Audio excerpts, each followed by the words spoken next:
Well, so long, America. You've had a good innings. What is it, 248 years? As good as any, I suppose. But now your race is run. Like the empires of old, you've made yourself impervious to outside attack, too big to fail, right? So instead, your enemies, Russia, Saudi, North Korea, they sought to corrupt you from within. And like a sack in a horror film, you've invited the vampires in.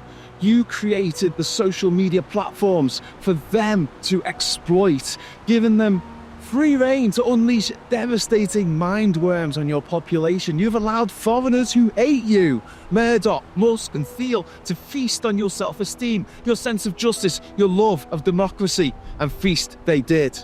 Now that rot, that festering necrosis has spread across your entire body politics. The cancer is inoperable. Economically, socially, politically, you will never recover.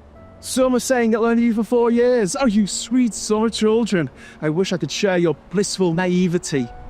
But I've seen too much. I've travelled too far. There's only one way this dance ends, and it's not with a peaceful transfer of power in 2029. The red wave was not a political one. The real red wave will be one of blood, suffering, carnage as America turns in on itself. Old grudges will escalate, rape gangs will roam the land, and political violence will be normalised in a country where there are more guns than people. The future is anything but bright. If you think you'll be all right, you won't be. You might consider yourself one of the chosen ones, with the dark forces that are swirling around the corridors of power, gearing up to take the reins in just over 1 month's time, care nothing for you or your family. They'll kill you as soon as look at you. You're just meat to them. The Army and the National Guard will be under the command of a cruel and capricious psychopath. A psychopath who the Supreme Court have declared will be above the law. A psychopath with the power to pardon anyone found to have committed even the most horrific acts of violence in his name. Your institutions will fail you. The Constitution will not ride in on a white horse to save the day.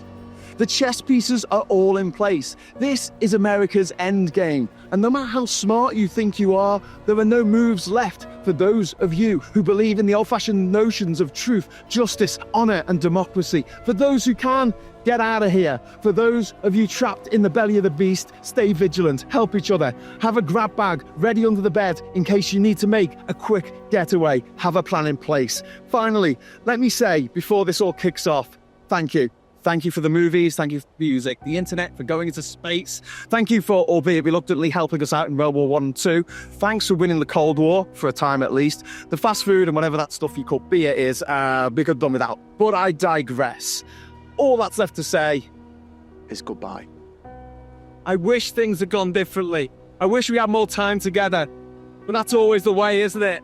You don't know what you've got till it's gone. And America, you're gone. You're all used up. You're like a cartoon character that's already run off the cliff and doesn't begin to fall until it looks down. This is what you voted for. Eyes open. Your own demise. There can be no excuse. Collar up. Face to the wind.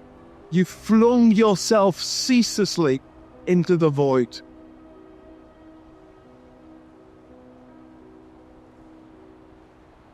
Oh well.